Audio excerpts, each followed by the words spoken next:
Olá, boa noite.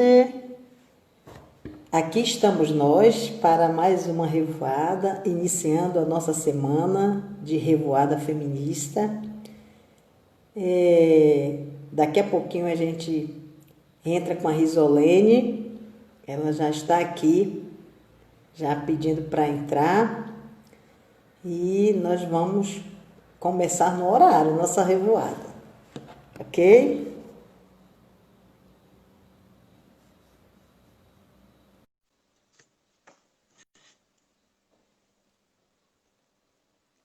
Isa já está por aqui acenando, está chegando. Olha aí! E Então, aí, Bené? tudo bem? Tudo. Tá ouvindo bem? Tô ouvindo bem, vocês estão me ouvindo? Tô ouvindo bem. Tô só ajeitando aqui porque o meu pedestal tá meio tortinho, Tá bom. mas tá tudo bem. Preparada? Preparadíssima, né? Sempre esteve. É, primeira revoada, né? Eu nunca participei de nenhuma, gente, uma vergonha, mas tudo bem, vamos lá. É que tá Nada, a dando gente já confusão. revoou faz Mas, tempo. segunda live. Muito obrigada, Risa, por ter aceitado o convite, né? Assim, eu sei que nós estamos numa agenda, né? Todo mundo, o fórum, você, todo mundo, o pessoal que está aí atuando nas coordenações de campanha, então, assim, então corre danado, né? Mas a gente quer muito agradecer aí por você ter aceito o convite e eu tenho certeza que vai ser um papo bem legal. Então, gente, muito obrigada. Aí a Mariane já está por aqui. Tem um monte de gente já dando um oi aí, né, para a Risa. E nós já estamos, né, já iniciamos nossa revoada.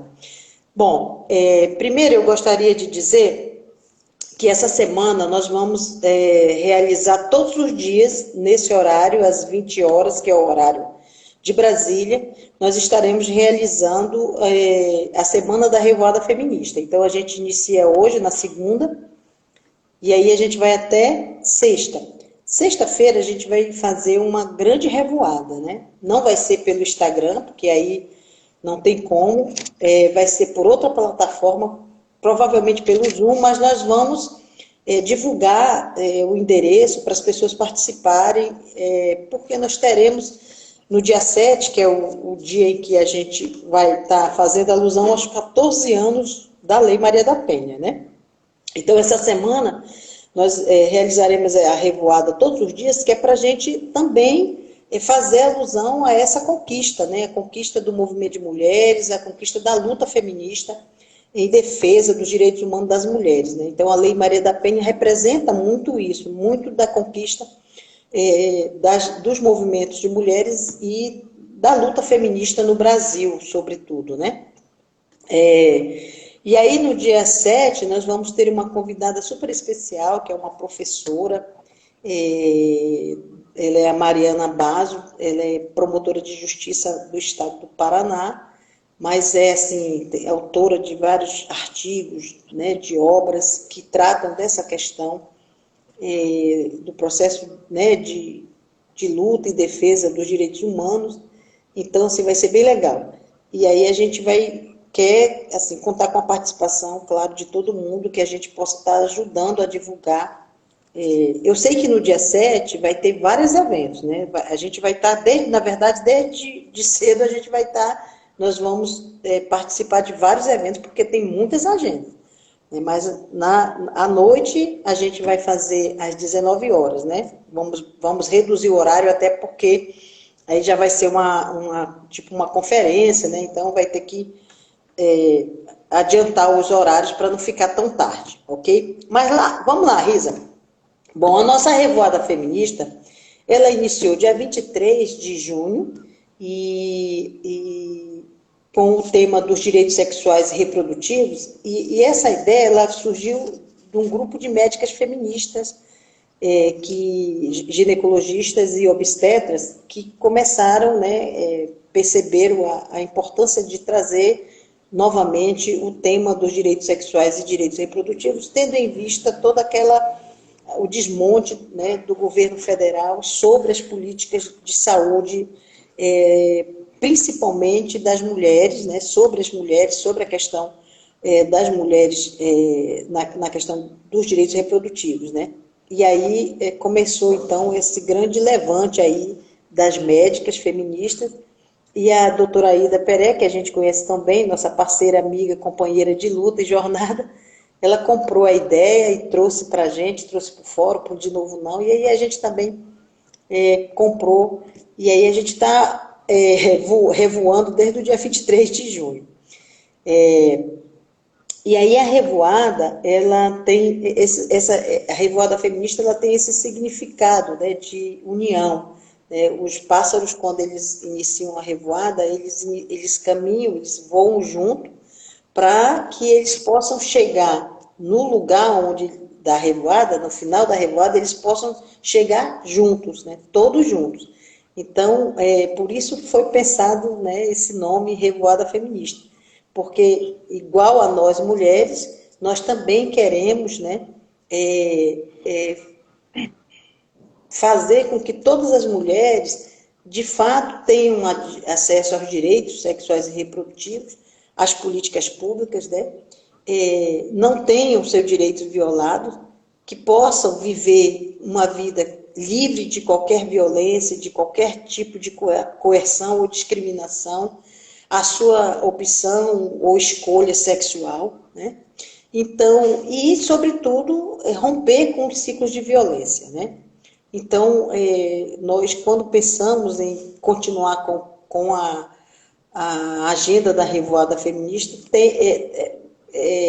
também tem essa perspectiva, né, de demonstrar a nossa força, a nossa articulação, a nossa união, que nós jamais soltaremos a mão de ninguém, né, que nós vamos permanecer firmes, né, valentes e atentas a qualquer tipo de violação de direitos, e que a gente não vai se calar, e que a gente vai estar lutando junto com outras mulheres, né, pelas mulheres, sejam elas ribeirinhas, caboclas, indígenas, urbanas, sem teto, deficiente, negras, enfim, né, a luta feminista, a luta das mulheres e do feminismo é para, de fato, o celular já estava caindo aqui, é para, de fato, assegurar a igualdade, né, a igualdade de gênero, a igualdade social, né, na nossa sociedade. Então, essa é, na verdade, o objetivo, né, e por que a gente continua fazendo a revoada feminista. Mas, então, é isso. Bom, Risa, e aí? Eu quero dizer para você, gente, olha, eu já tenho, assim, uma relação com a Risa há muito tempo, mas ela vai contar essa história aí, né? Mas Risa, ela é também historiadora, como eu, né? E educadora popular, feminista, ativista, e atua muito nos movimentos de mulheres junto com a gente, participa, né? Também participou da fundação do Fórum Popular de Mulheres. E a Risa, ela fez um feito muito grande. E ela vai contar isso para a gente também aqui. Mas ela acabou que, ao fazer a sua dissertação de mestrado, ela escolheu o tema, o Fórum Popular de Mulheres, a história do feminismo, né, por dentro da história do Fórum Popular de Mulheres. E aí ela foi pesquisar, ela juntou os dados, as fontes, reuniu as memórias e fez a dissertação dela, né? E agora ela está já trabalhando na publicação do seu livro. Então, a gente vai, assim, claro que todo mundo está esperando a obra, mas a gente vai querer ouvir um pouquinho também dessa história. Mas antes de você contar a sua história, a gente quer saber um pouco quem é a Risa, né? Como foi que a Risa se descobriu feminista,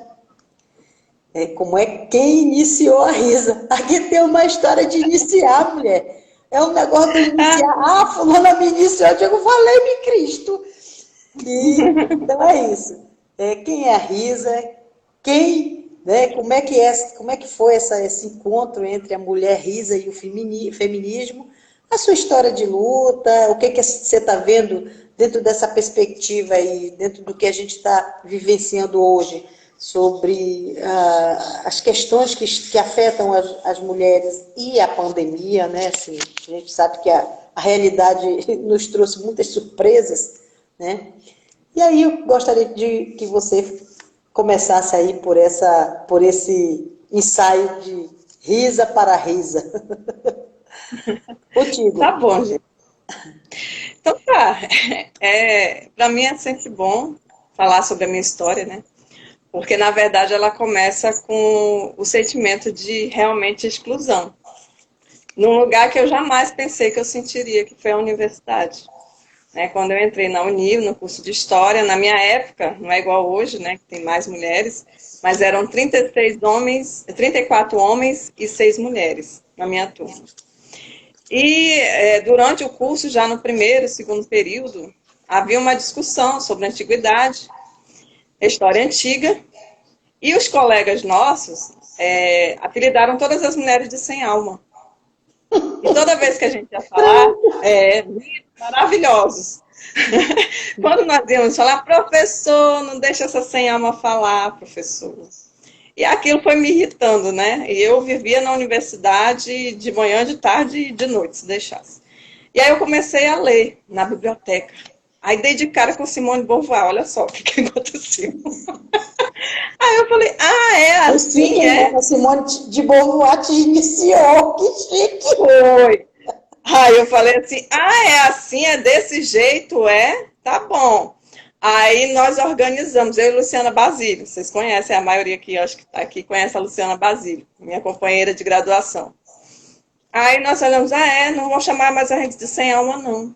Vamos organizar a mulherada da nossa turma. Nós pegamos o texto do professor, não vou falar o nome, hein? Que era o mais machista que a gente tinha. Vamos organizar e vamos separar. Nós separamos o texto todinho. Aí nós dividimos de uma forma que os homens não falassem nada nessa aula. E quando a gente estava se organizando, eles passavam, e aí, estão organizando batom, salão de beleza, onde vocês vão, Aí a gente Eles passaram. Aí na aula, o professor começou, e aí, quais são as falas de vocês? Aí a gente começou, levantava a mão, uma atrás da outra, pá, pá, pá, pá. Aí ele olhou assim, como é que é? Mais ninguém para falar, aí o pessoal, não, as mulheres já falaram tudo, professor. Aí a gente olhou, então vocês parem de chamar a gente de sem alma, acabou essa história aqui. E aí a gente começou nessa discussão, organizamos o Tem Mulher na História, com a ajuda da professora Lília, com a ajuda da professora Fabíola, Arneide, né, Semin e outras professoras. E aí a gente começou a fazer esse movimento da universidade. Aí o Emanuel Meirelles me convidou para ir para o SEAP. Olha, para fazer o quê, menino? Disse que tinha uma tal de Benedita, sabe? Que tinha acabado de sair do SEAP e precisava de uma estagiária lá. Olha só a pessoa que vai para lá. E aí fui para lá, para o SEAP. Depois dei de cara com essa pessoa, com essa Benedita. E menino, pense, as duas espoletas, né? Pegava fogo. Quando aí ela, vem cá, eu coordenava as coisas, ela ficava toda se tremendo ainda, né? Que eu ainda era bem novinha, gente. Venhamos, convenhamos, eu acho que eu tinha o quê? 21, 20, eu acho que 20 anos. Aí chegava esse tratorzinho aí da Bené. Vem cá, tu coordenou mesmo esse negócio? Eu, menino. Sim, Bené. Aí eu sei que um dia, menina, eu fui pra cima dela, ela olhou, agora sim, agora tá pronta. Aí eu, olha, essa figura. Olha aí quem começou essa bagunça toda de a pessoa ficar mais forte ainda. E aí foi assim, aí começou no SEAP, comecei a ir para as comunidades, né, na Raimundo Cantuária, a ocupação da Raimundo Cantuária, a ocupação da Rio de Janeiro, e começando a organizar grupos de mulheres, que inclusive tem uma que eu lembro até hoje, que é a Alzira, que era uma mulher da nossa comunidade da Raimundo Cantuária, que eu lembro até hoje, para mim é o fato mais marcante, o quanto que a formação ela é importante para uma feminista. Seja ela encontrando um livro da Simone de Beauvoir na biblioteca, seja ela encontrando uma Bené, um Mado, né, as professoras, porque a formação ela faz com que a pessoa, a mulher consiga identificar realmente o seu lugar. Que para mim, nesse processo histórico, eu digo que a gente não está tomando um lugar que não é nosso. na verdade, as comunidades matricênicas, né, as mulheres eram importantes e sagradas, é um processo que está na nossa memória, e acredito que inclusive no nosso DNA. Essa nossa insistência com o feminismo, eu acredito que vem muito disso, né, dessa história que a gente tem na nossa veia, na nossa corrente, e que a gente quer trazer de volta a mulher para o lugar que ela é, de verdade, né, o poder que ela tem. E aí eu vejo que hoje, no século XXI, a gente tem muito presente essa questão do feminismo, mas existem muitos estereótipos, né? Mulheres, quer dizer, muitos, né? Tanto é que, gente, não esperem ver mulher pelada no livro, não, viu? Não vai ter lá as mulheres. Todo respeito às feministas que fazem esse protesto. Mas não foi o que aconteceu aqui no nosso processo em Porto Velho. Então, não vai ter essas imagens, não, tá? Então, os estereótipos, eles são prejudiciais para a gente, né? Porque, na verdade, nós temos modelos de mulheres que querem ser superiores aos homens e dizem que isso é feminismo. Isso não é feminismo, isso é femismo, né? É um conceito. E aí é onde o estudar ele tem que existir, né? O buscar. Não adianta somente a revolta, a rebeldia das mulheres, elas têm que estudar. E isso eu aprendi nessa minha trajetória, o quanto foi difícil, né? Simone é só uma das que a gente lê, né? Mas tem várias. Então, nesse processo, a gente tem que realmente dar importância à formação. A formação ela é fundamental. Né? Na entrevista com todas vocês contam um fato marcante de formação na vida de vocês que fizeram despertar. Porque a gente mora na região norte. Região norte, para as meninas, as jovens, elas não dão muita alternativa de formação, nem nas escolas. Nós sabemos disso, né? Quando tiraram a questão de gênero do Plano Nacional de Educação, a falta que isso faz, porque, na verdade, é uma perspectiva da formação que tem que existir. E eu vejo que, nesse processo, eu me descobri muito, não só com a formação, mas também com a educação popular. Ela foi muito importante para mim nesse processo. Porque, na verdade, você consegue, né, conciliar a tua vida com a teoria. E como modificar essa vida que é tão difícil, né? Esses aspectos da violência, né? Muitas vezes eu vejo pessoas dizendo sobre a violência e mulheres mesmo de vários movimentos falando sobre a violência como se a outra sofresse violência. Mas todas nós sofremos violência. Desde a hora que a gente acorda. A gente abriu o olhinho, gente, já foi a violência. Porque, na verdade, a partir do momento que você tem toda aquela rotina pesada da vida, do doméstico, da preocupação com os filhos, com a casa, com a vida financeira da família, toda essa gestão é um processo de violência. Porque quantas mulheres, nesse processo, inclusive da pandemia, têm sofrido mais com isso? Porque se intensificou.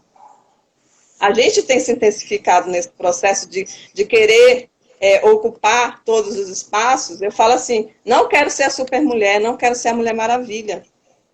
A gente tem que aprender a dividir. A casa é da família e todos têm que ajudar, todos têm que colaborar. Na verdade, não é ajudar, né? É dividir essa tarefa. E assim, se descobrir feminista não é fácil. Eu falo para todos, meu Deus, por que eu fui tomar essa pílulazinha? Né? Porque a Bené, numa das entrevistas, ela diz, não existe ex-feminista. E não tem mesmo. Depois que você descobre os seus direitos e a forma como você quer estar sendo vista na sociedade, você não recua. Você não recua. Você realmente... A questão é só intensificar. Eu falo isso para minha filha que eu fui me descobrir feminista com 21 anos. E ela é feminista desde que nasceu, praticamente. Eu falo, eu não te dei muitas alternativas, né? Mas ela disse que é bom. Mas é difícil, porque a sociedade, ela cobra cada vez mais. E não interessa se é um adolescente, se é uma criança, eles cobram. Cobram uma postura tradicional, cobram uma forma de ser menina, né? Então, a gente tem que prestar muita atenção nesse processo da educação, porque se nós realmente não conseguirmos recuperar no Plano Nacional de Educação a importância da questão de gênero nas escolas, a gente vai estar enxugando no gelo com a questão da violência. Porque não adianta discutir sua segurança pública, esse é o viés da direita de discutir. Como é a questão dos presídios, né? Quando a gente discute a questão da violência urbana, a gente fala que não adianta construir presídio. Da mesma forma é a questão da violência contra a mulher. Se a gente não discutir as causas, a gente não tem como mudar essa situação da violência contra a mulher. A Lei Maria da Penha é importante, importantíssima, mas nós temos que discutir a educação nas escolas, nós temos que discutir a moradia para as mulheres, a geração de emprego e renda, o direito à propriedade das mulheres agricultoras, das mulheres urbanas, os espaços de moradia, a importância das mulheres nos espaços públicos. Então, tem muita coisa para ser discutida. E a política integrada, ela é o principal instrumento da gente mudar a vida das mulheres. Porque se a gente não realmente compreende a questão da violência como uma questão ampla e com necessidades de várias políticas públicas, a gente vai estar delegando à nossa sociedade somente a questão da segurança pública. E não é isso. Discutir essa questão da violência contra a mulher é muito mais profundo. E a questão do próprio feminismo, né? Porque um dos conceitos que eu acho que é muito importante nesse processo de discussão é saber o que é... Eu sou feminista? Tem muita mulher que se falar que é feminista. Não, eu não sou, não. Mas a maioria é, sim. Mas quando vai para movimento de mulheres, não. Nós temos a Maria Amélia Telles, quem puder ler, ela conceitua muito bem o que é movimento de mulheres e movimento feminista. E o movimento feminista ele teve uma importância enorme para o movimento de mulheres, porque discutiu temas que até então eram tabus, né? Que é a questão de direitos sexuais e reprodutivos, a questão da mulher no poder, a questão da divisão do trabalho, e outras questões que muitas vezes ficavam somente nas categorias. As mulheres organizadas nas suas categorias, isso é muito tranquilo. Agora, uma mulher contestando para uma sociedade a sua visão e a sua posição nessa sociedade, isso é feminismo. E isso não é fácil. Isso causa realmente reações, né? Tanto é que é muito... Correto. Não é verdade?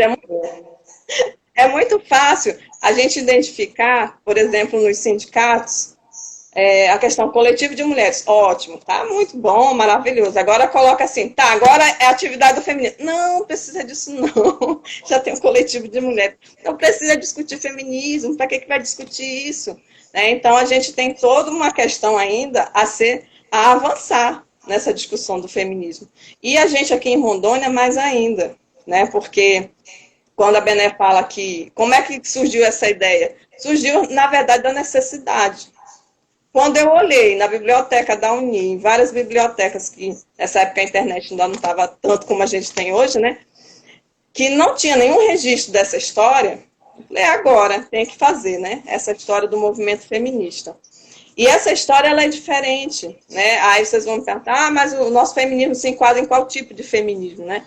E aí, durante o livro, vocês vão ver que isso não é muito fácil. A nossa região, ela tem uma diversidade de coisas, de segmentos, de meio ambiente, de cultura, de população indígena, população ribeirinha. Então, falar de feminismo em Porto Velho não é falar de uma caixinha prontinha, fechadinha. Acredito que ela, inclusive, está em construção, né?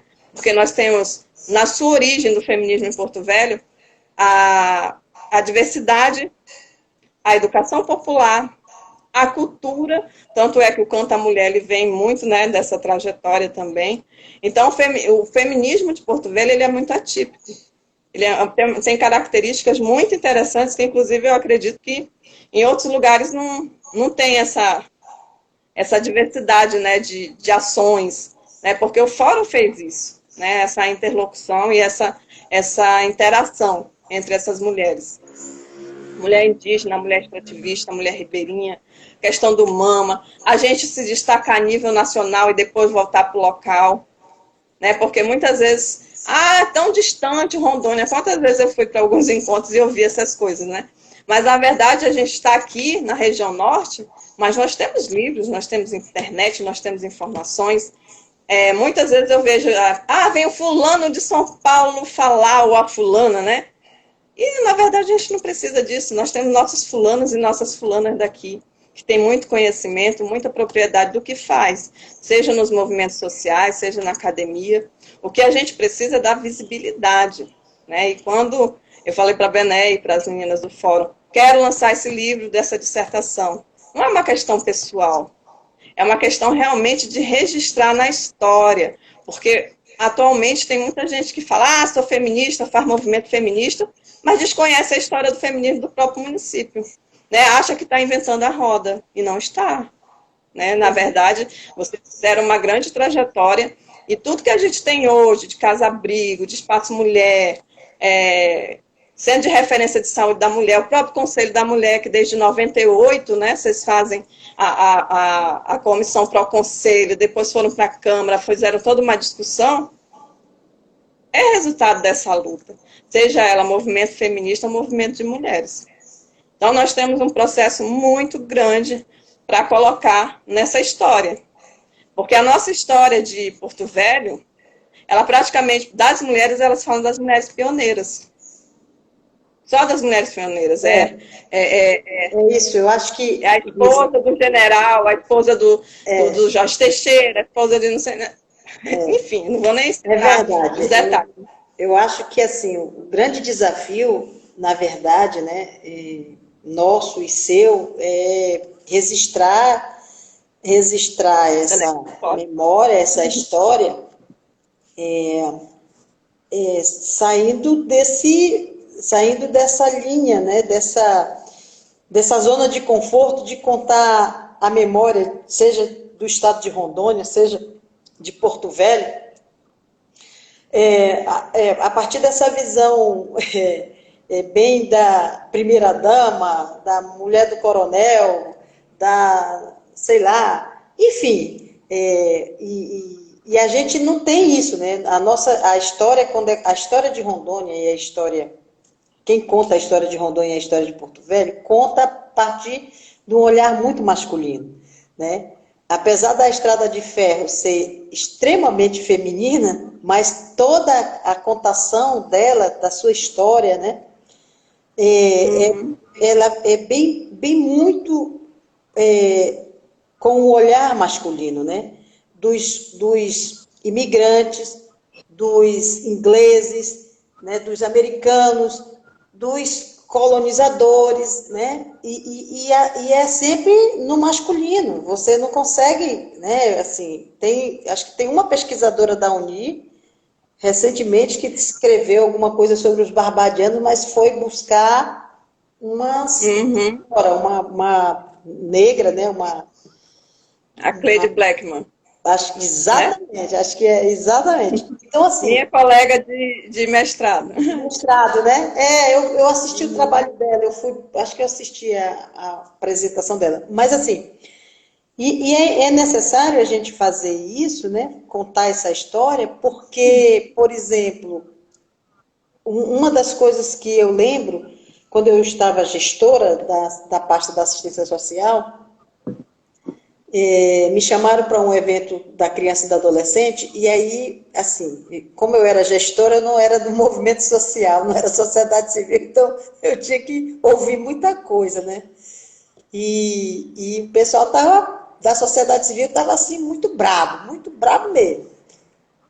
Aí só teve uma coisa que eu consegui, assim, conter, né, os ânimos, foi quando eu disse assim, gente, a gente só faz política com dados. A universidade precisa fazer pesquisa.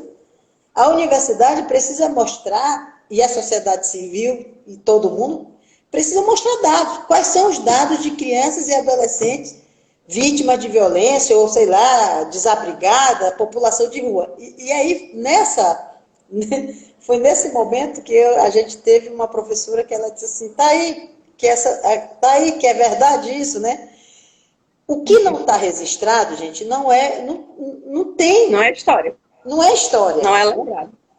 Você pode ter a memória, mas se não está registrado, você não tem a história. E eu penso que a gente vai ficar, todas nós, mulheres feministas, vamos ficar devendo essa riqueza que para você, nós vamos ficar devendo para você, porque assim, você teve a coragem, você foi buscar e não foi fácil, eu lembro como é que foi toda a sua argura, né, de ir atrás dessa documentação, que estava espalhada, porque o fórum tem uma aqui, outra lá no Nordeste, outra lá em Brasília, não sei aonde, enfim, né? Ainda Mas, estou coletando.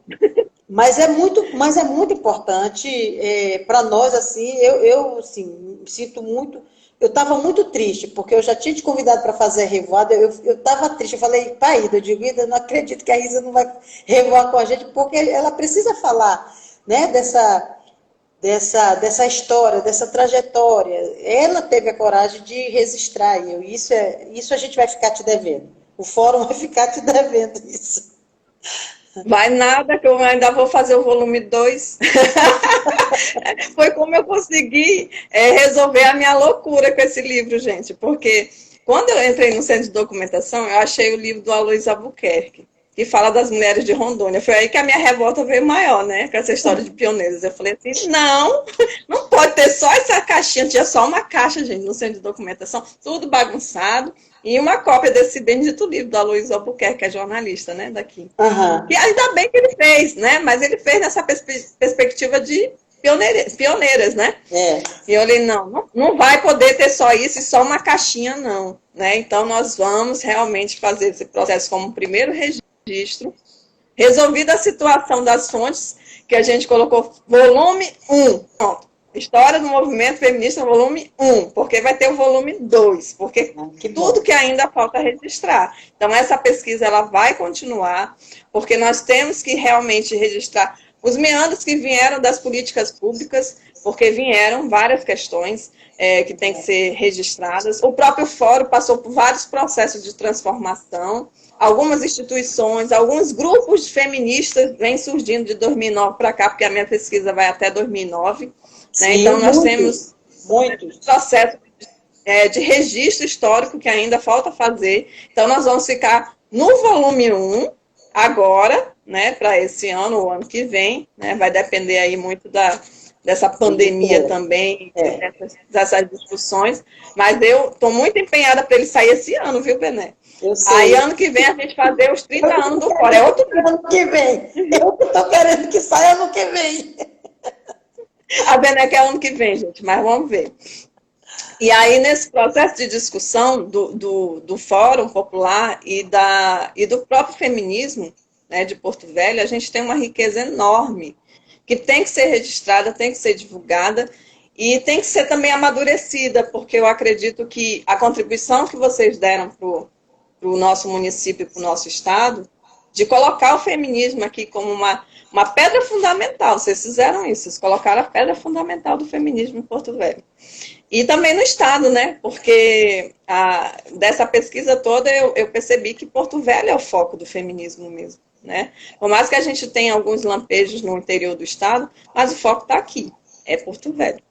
E aí, nessa perspectiva, a gente realmente tem muito a contribuir, inclusive com esses grupos de mulheres que estão surgindo agora, né? Porque essa história, ela tem essa perspectiva de buscar os avanços e os retrocessos também, né? Não vamos dizer que tudo são flores, que não são, né? A gente tem um processo de políticas públicas que nós necessitamos de dados sistematizados, né? Eu estou agora colaborando na questão do programa de governo e eu percebo quanto que falta, né? Ontem eu passei a noite lendo Loa. Por quê? Porque, na verdade, a gente não tem isso sistematizado. Procurando, né? O próprio Conselho da Mulher, no qual eu passei 5 anos, foi um processo muito difícil de formação, de compreensão das conselheiras, da importância do monitoramento e avaliação dessas políticas públicas. Porque nós tínhamos muito a realização, a execução, o próprio Conselho, pela necessidade daquele período, né? 2005, né, que a gente começa uma ação de fato do Conselho, né, que realmente ele tem recurso para começar a fazer, executar e fazer esse processo de realização de ações. E aí nós tivemos uma coordenadoria e ali tudo muito junto, né? E esse processo de monitoramento e avaliação, ele ficou meio que jogadinho um pouquinho, né? Mas foi o processo daquele período, né? Mas nós já estamos em 2020. Então, nós temos 15 anos. Então, desse processo, nós temos que realmente ter uma experiência. E qual foi a experiência quando eu voltei em 2015, né? Que eu dei uma paradinha aí, né? Vocês sabem por quê, não vou nem chegar nesse assunto, não. De 2012 a 2015. E quando eu voltei para o conselho, eu encontrei zero de informação. Cadê o plano municipal? Ah, não tem. Cadê as ações? Não tem, não tem, não tem. Era tudo não tem. Então, assim, quando você tem esse processo de perda, realmente, de ações, de registro, e aí não é só registro histórico, é registro de política pública, né? O que é pior nesse processo. Porque nós tivemos ali uma discussão de agora, vamos elaborar instrumentais. Nós vamos conseguir elaborar os instrumentais do Conselho em 2018, quase 2019. Por quê? Pela rotatividade, até a falta de compreensão dos movimentos sociais, movimentos de mulheres, da importância dos conselhos municipais e desse Conselho da Mulher, né? Tanto é que hoje ele está bem enfraquecido, né? Fragilizado. Ele precisa desse movimento social mais ligado à esquerda, que compreende mais essa política, né, das mulheres. E aí isso é um ponto importante a gente colocar que a direita ela não compreende essa forma de discussão das mulheres, não. E se a gente quer realmente implementar política pública, a gente precisa se definir. Né? A gente precisa definir quem é que realmente nos ouve. Porque eu percebi, principalmente naquela questão do ele não, né? As mulheres participaram, fizeram toda aquela discussão, mas na hora de votar se dividiram, se perderam no processo. E aí nós estamos aí agora, né, com essas políticas sendo destruídas, literalmente.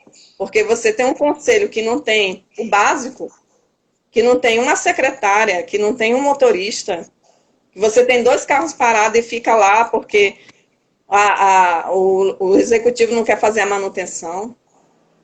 Né? Então, nós temos problemas sérios, sim, de desarticulação da sociedade civil voltada às políticas públicas para as mulheres. Enquanto na história do Fórum, eu conto muito feliz, de 86 até 2009, todo o processo de articulação que o Fórum fez, depois disso, a gente tem uma queda enorme nessa discussão e nessa articulação, que eu vejo que foi o principal desse processo e dessa história. Né? Então, a gente tem que realmente pensar nessa perspectiva de ter instituições mais comprometidas com os dados, com as informações, porque não é possível, né? A gente está em 2020, num processo eleitoral, e a gente buscar dados, e os dados não existirem. Ou se existem, não são disponibilizados, né? Que é pior, né? Olha só, a gente vai já voltar, mas assim, só para... Aqui está a Mara, a Edneide, a Miriam, um monte de gente aqui. O pessoal está te parabenizando pela iniciativa. A Edneide está falando muito bacana, muito obrigado por registrar a nossa história. Parabéns, Risa, pelo feeling de abordar essa história tão rica e à disposição em sofrer em busca dela, né? E é verdade, essa história tem tempo, lugar e vidas, correto. A Mara está falando aqui, resisto, história é importante. Enfim, tem um monte de gente aqui parabenizando você pela iniciativa. Já que você entrou nesse campo um pouco, né, das perdas, porque a história do feminismo, eu inclusive estou escrevendo um texto, a história do feminismo tem perdas e danos, né? Vou roubar um pouco do título da escritora Lia Luft, não gosto muito dela não, mas esse título, ele às vezes calha em alguns momentos. Então, realmente, e a nossa história tem perdas e danos. Então, como você entrou nesse campo, primeiro a gente tem, eu ia te falar para você um pouco falar da sua história no Conselho, acabou que você falou, né? Realmente a gente tem um momento de esvaziamento, de distanciamento, mas eu não gosto de ficar responsabilizando a sociedade civil, não, porque eu acho que a sociedade civil já faz muito, né? Na verdade, os governos que não são comprometidos com as políticas públicas, né? E aí a gente acaba tendo que, como agora, se reorganizar, né, se reinventar nesse processo todo, para ir lutando para que a gente não perca o que a gente já tem garantido, né? Então a gente tem que continuar lutando para a gente não perder o que a gente já conquistou, pelo menos manter o que já conquistou, né? Porque está muito feio o cenário. Então, diante desse cenário todo, né, e aí, ainda por cima, a gente tem uma pandemia, né, que nos coloca muito refém, infelizmente, ou felizmente, mas assim, muito refém de uma mídia, de um instrumento midiático, de instrumentos das TIs, né, que a gente não, até então nem sabia para onde que ia, então nos coloca refém desse mundo novo. Esse é um mundo novo para muitas mulheres, né? Pelo menos para mim foi.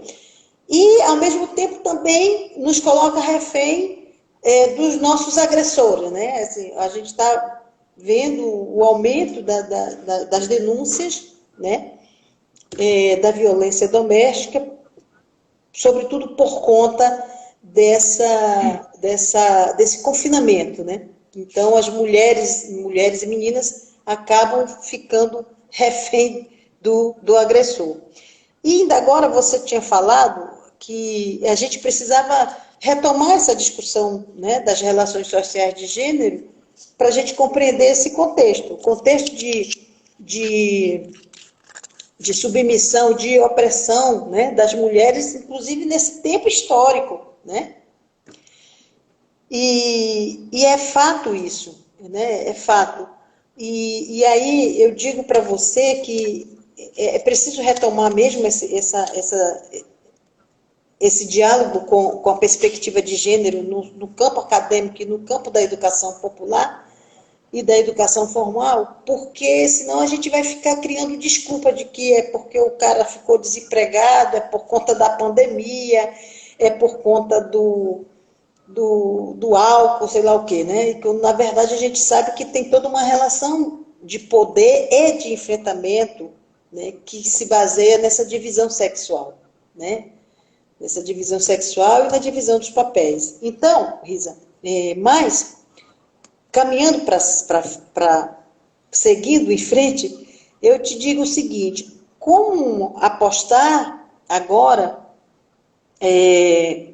em meio à pandemia, em meio à pandemia, em meio ao aumento da violência, né, doméstica, mas como apostar agora nesse cenário, no cenário de mudança, com o cenário que nós temos nas eleições municipais? E aí é aquela velha discussão, como que nós estamos nessa relação aí, mulheres e poder, mulheres na política, como é que está isso? Como é que você está vendo isso?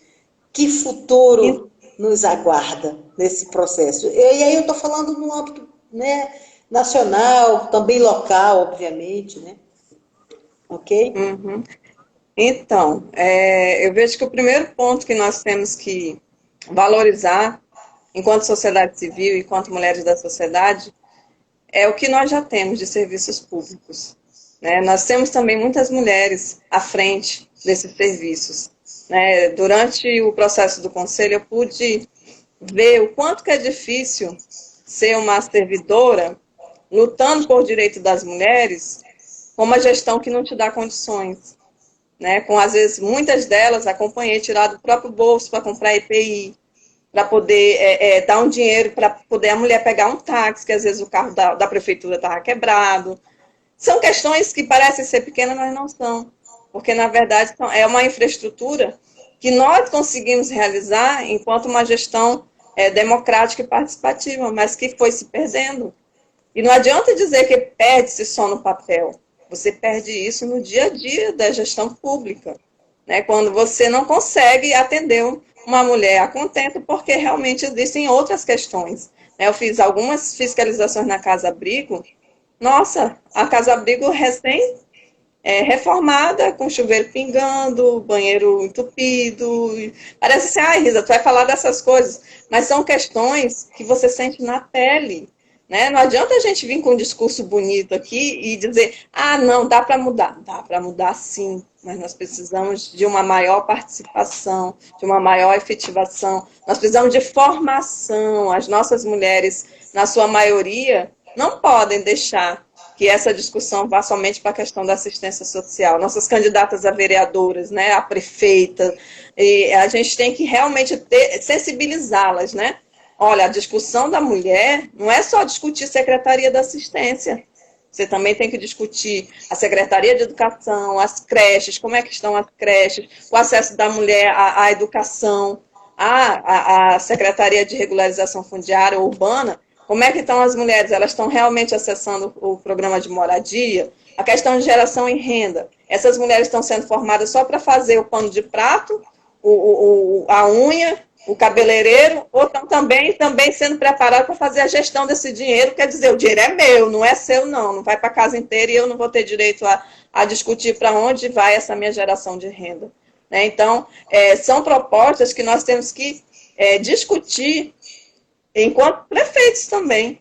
Né? Prefeitos, vocês ainda vão discutir conosco como se a política para a mulher fosse uma questão menos importante? Ou um favor, né? Ou um favor. Ou um favor. Exato. Tanto é que eu acredito que a gente tem que ter a Secretaria de Mulher. Né? Não é negócio de coordenadoria, mas não, foi bom, foi legal, mas foi lá. Agora, nós estamos em 2020, a gente tem que ter Secretaria da Mulher. E para a gente realmente ter ações mais efetivas, ter um orçamento mais definido, né? Porque até então fica ali no gabinete, né? E não é essa a proposta, né? Então, eu vejo assim que, com relação a essa gestão municipal, a essas eleições, prestem atenção nas suas candidatas. Né? Tem muita candidata que deixou de defender política para a mulher por questões religiosas. E vejo que nessa campanha, isso vai pegar muito, porque tem muitas mulheres ligadas à religião, né? E a gente não pode ter perda de políticas públicas por questões religiosas. Nós estamos num Estado laico. E o municipal, as eleições municipais também vão esbarrar nisso. Nós vamos esbarrar nessas questões que as mulheres têm que realmente defender as mulheres. Ela não pode ser eleita com o discurso de mulher e chegar lá, não, porque a minha religião não permite. Aí fica muito difícil você ter essa mulher no poder, que não é uma mulher no poder, né? É uma mulher a servir de ter. E Risa, ter uma religião. A gente sempre teve uma grande formadora nossa, né? A Edneide, ela está por aqui, danada cutucando. Ela está, inclusive, dizendo que quem usa a justificativa do álcool para cometer a violência a justificativa o mulherismo, né? São essas, né? A Iris Vone, cara, está aqui te dando parabéns, Isa, pela sua fala. Ah, tá bom, Iris. Mas deixa eu te Estou vendo aqui a Edneide também. Que ela está dizendo assim, que queremos ter direito de existir no orçamento, né? Muito bom, Edneide, é isso mesmo. Ela está dizendo, inclusive, que na pandemia o trabalho triplicou para as mulheres, é verdade. E a Tânia também entrou aqui, enfim, essas meninas estão tudo aqui, eu não vou ficar lendo não, porque eu quero ouvir mais a Risa. Mas, Risa, tem uma coisa muito interessante que a gente, inclusive, discutia muito no fórum, você lembra? E a Edneide, ela sempre foi muito boa nessa discussão, né? E ela sempre trazia para a gente o seguinte, não é porque é mulher que a gente tem que votar, porque, na verdade, a gente tem que votar num projeto feminista, né? Então, assim, essa discussão é um pouco, eu acho que às vezes ela é um pouco complexa, né? Mas, assim, eu acho que nós, feministas, nós já temos esse entendimento. Por exemplo, eu tenho entendimento de que, às vezes, você tem homens, companheiros, que são mais feministas do que companheiras, né? Companheiras mulheres. Né? Então, assim, a gente tem que saber também compreender esse processo. Fora o fato de que também não dá para a gente sair condenando as mulheres. Assim, eu quero chamar a atenção um pouco para isso, no sentido de que, assim, a nossa história, ela é uma história muito tímida na política, né? Porque os nossos medos, eles são tremendos, são grandes demais. Fora isso, os nossos medos, eles estão impregnados nessa relação patriarcal que dominou e que domina a gente até hoje, as mulheres, quando eu falo, entende? Então, assim, a gente também tem que ter um pouco de paciência, no sentido de que aí eu acho onde entra a questão da sororidade. Porque, às vezes, a gente também quer cobrar muito da outra, quando a outra ainda não conseguiu alçar alguns voos, né? Então a gente tem que ter muito cuidado e tem que ter essa clareza de que assim, cada um no seu tempo. Mas é importante a gente deixar claro que assim, que também não é em qualquer mulher que a gente tem que votar, né? Porque senão, se for para entrar na discussão do voto pelo voto por conta de ser mulher, aí eu acho que é mais delicado. Talvez essa discussão que se faz dentro do mandato coletivo, ele seja parece-me que é essa proposta, essa propositura de mandato coletivo, ele é mais, como é que eu diria, mais significativo nessa perspectiva do feminismo, né? Porque a gente está trabalhando, de fato, dentro de um projeto coletivo feminista. Parece-me que a coisa está andando bem nesse caminho aí. Eu queria só fazer esse adendo aí. Mas deixa eu só te dizer que nós temos mais ou menos uns 12 minutos ainda, tá? São 19h49, tá? Tá, nesse teu adendo, eu só queria dizer assim que, na verdade, não é a gente ficar definindo, né? Quem é melhor, quem é pior. A gente respeita os tempos, sim. Só que eu vejo que a gente também tem que ter maturidade para dizer: eu sou grupo de mulheres e eu sou feminista e vamos andar juntos até onde dá. Né? Então, tem pautas que dá para todo mundo andar junto, tem pautas que não dá, ok, a minha religião não permite isso, aquilo, outro. Agora, o que não dá é a gente dizer: oba, somos todas feministas, e quando, na verdade, a gente sabe que não é. Né? Então, assim, essa compreensão, ela vai existir, né? Desde que as mulheres se permitam, inclusive, a compreender o seu papel na sociedade. Não tem problema nenhum. Inclusive, a própria história do fórum, ela foi muito mesclada disso, né? De grupo de mulheres e movimento feminista, grupo de mulheres. Inclusive, eu vejo que essa foi a grande riqueza, porque conseguiu respeitar essas diferenças, né? Isso. E aí, vamos até aqui, legal, mas aqui eu não vou. Tá bom, eu vou sozinha. Né? Enquanto feminista, eu vou defender a questão da descriminalização do aborto e outras questões que vocês não querem. Beleza, tá bom. Mas aí a gente vai discutir o orçamento público aqui, nós queremos o Conselho da Mulher. Ótimo, vamos juntar todo mundo de novo. E eu acho que é esse movimento, né, de vai e vem, e ao invés do julgamento, eu acho que é mais interessante. E a gente vive um cenário que é muito novo, que é essa questão de você ter governos não só de esquerda, mas de direita, de extrema-direita, algumas mulheres que participam, outras que desses governos também, mas com compreensão de esquerda. E aí tem toda uma questão que você também tem que ter esse cuidado com essas mulheres também, né? Porque tem a lógica da sobrevivência, ainda tem isso, né? Uhum. Muitas mulheres que discutem política pública, que trabalham também nesses setores, e que muitas vezes estão ali, né? Querem fazer, mas a gestão pública, ela amarra, né, em algumas questões. Então, a sororidade, ela tem que vir a partir dessa perspectiva também, né, da gente compreender os papéis de cada um, as possibilidades das mulheres, né. Muitas vezes a gente tem companheiras nossas gestoras, né, nesse governo também, né, que está aí, que tem complicações, tem problemas para realizar algumas ações voltadas às mulheres. Então, nós temos que realmente ter essa sensibilidade. E eu vejo que nessa questão da formação das mulheres candidatas, nós temos que ter essa compreensão de qual é a importância desse feminismo nesse processo. Né? E se a gente for analisar a história das políticas públicas, a gente avançou muito com a intervenção do feminismo. Correto. Para as mulheres. Correto. Né? Não tem como a gente negar isso, né? Correto. Os grupos de mulheres avançaram, mas elas estão mais voltadas às suas pautas específicas, tipo a moradia, para definir, né? O que é grupo de mulher? São mulheres que se organizam para discutir a moradia dela, para discutir a questão do meio ambiente, para discutir as outras questões, mas que muitas vezes, para discutir a questão do sindicato, mas que muitas vezes não discute a sua própria situação, né? Fora daquela categoria, da sociedade em geral. Ela não discute isso, ela discute o ponto específico. E aí é grupo de mulheres. Né? E eu não vejo problema nenhum, acho que as duas têm que se interagir. Né? Na verdade, nós estamos num momento em que a gente tem que passar por cima disso tudo e dizer quais são os direitos humanos das mulheres que nós queremos. porque nós estamos em governos fascistas, em governos misóginos, e a gente precisa se reunir, né, enquanto movimento de mulher e movimento feminista. E não ter medo de dizer que somos diferentes. Eu acho que isso não tem problema nenhum. Somos diferentes? Ótimo! Mas vamos caminhar juntas, porque o que estão nos tirando são para todas as mulheres.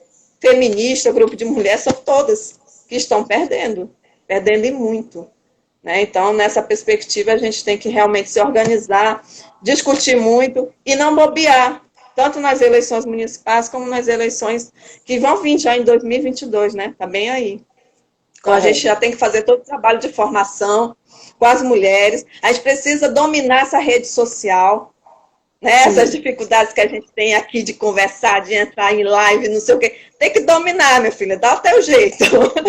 Com 40, com 50, com 60, com 70, não interessa. Liga o microfone, liga o vídeo aí da câmerazinha e vai, porque é assim que a gente vai chegar nessas mulheres. Não tem como a gente ficar inventando, ai, como é que eu vou fazer? Vai fazer, porque se não fizer, a gente fica lá para trás, ó, a coisinha lá, que eu não vou falar nem o nome, ele tem robô, tem gente contratada e nós temos o quê, gente? Até agora, a gente só tem a nossa vontade. E a rede social, não é essa que a gente vai usar. Olha só, a Bia tá, quando você falou assim, temos que dominar, a Bia tá bem assim, que ela tá aqui do outro lado, né? Fazendo assim, porque eu digo, mano, esse negócio de rede social para mim é um inferno. Inferno de Dante. Aí lá queria andar de bicicleta, só foi depois que me colocou aqui na sala. Aí ela já tem que aprender isso, viu? Olha só, tá todo mundo aqui falando, parabenizando. Concita tá te mandando um abraço, Risa. A Tânia está dizendo Concita, linda. A doutora Tânia, ela é promotora de justiça, vai estar amanhã aqui. Daqui a pouco eu vou passar a agenda da semana. Ela está dizendo, vamos continuar com a revoada. Vamos revoar, vamos revoar. Ai, Jesus. A Edneide está dizendo que esse é o objetivo da Casa 13, né? Lançado pelo nosso partido aí, o PT. Bom, gente, olha aí, como você está dizendo, revoada linda. Olha só, a gente já está chegando ao final, eu vou pedir para a Risa se despedir, mas antes eu preciso passar algumas questões aqui para vocês. Ó, a gente tem o Covid Mulher, que é um serviço de saúde para as mulheres, né? Então, tem médicos, profissionais de saúde que orientam as mulheres que querem fazer planejamento, colocar DIU, enfim, a questão da saúde reprodutiva. Então, a doutora Aida Peré implantou esse serviço pela Sogiro, que hoje ela é presidente também da Sogiro. A gente tem o Disque Denúncia, né, gente? Geralzão. Então, mulher que sofre violência, ou se você conhecer alguém, Disca 180. Tem o da Polícia Militar 190. E em Porto Velho, a gente tem o plantão social da Delegacia Especializada de Atendimento à Mulher, que é o 98479-8760. 98479-8760. Gente, vamos anotar esses números aí, que é para a gente ajudar as nossas companheiras que estiverem, né, precisando. Bom, hoje a gente teve na nossa revoada, na nossa semana de revoada feminista, a Risolene Silva. Amanhã, dia 4, no mesmo horário, a gente vai ter a doutora Tânia Santiago, que é promotora de justiça aí do MP Rondônia, e a doutora Gabriela Mansur. Aquela mulher, aquela poderosa, aquela gatona que apareceu ontem no Fantástico, gente. Ela é um espetáculo, a Gabriela Mansur, já pesquisei sobre ela, então amanhã não perca, a gente gostaria que todas vocês pudessem assisti-la, e participar, né, da nossa revoada amanhã com ela, que ela é uma figuraça, uma mulheraça mesmo. No dia 5, a gente tem a Joana Dark e a Mara Valverde, né, Mara? Até que enfim, chegou a vez da Mara. E no dia 6 tem a Ida Pereia, mas a convidada dela é uma incógnita ainda, a gente não sabe, é surpresa. Eu acho que ela quer fazer alguma surpresa, não sei por quê. E no dia 7, nós vamos revoar bem longe, gente. Nós vamos lá no Paraná buscar a nossa querida Mariana Bozo, que vai estar aqui trabalhando com a gente, fazendo essa abordagem toda sobre a questão da Lei Maria da Penha, enfim. E aí, eu gostaria que a gente também, no dia 7, na sexta-feira, depois a gente toma a nossa cerveja e brinda, né, o sucesso da revoada feminista, e também depois a gente discute se a gente vai continuar ou não, pelo amor de Deus. Então, Risa, um grande abraço para você, fiquei muito feliz de estar reunindo contigo e eu quero deixar você agora para se despedir, já está terminando. Tá bom. Então, eu que agradeço, né, ao fórum que me deu todo esse apoio para essa pesquisa linda que vai ser o volume 1, 2, o 3, não sei quantos não, viu? Vai ter bastante volume aí. E primeiro a gente vai lançar ele ou esse ano que vem, né, Bené? A gente vai ver direitinho. E dizer que eu fico muito feliz, porque quando eu fui pesquisar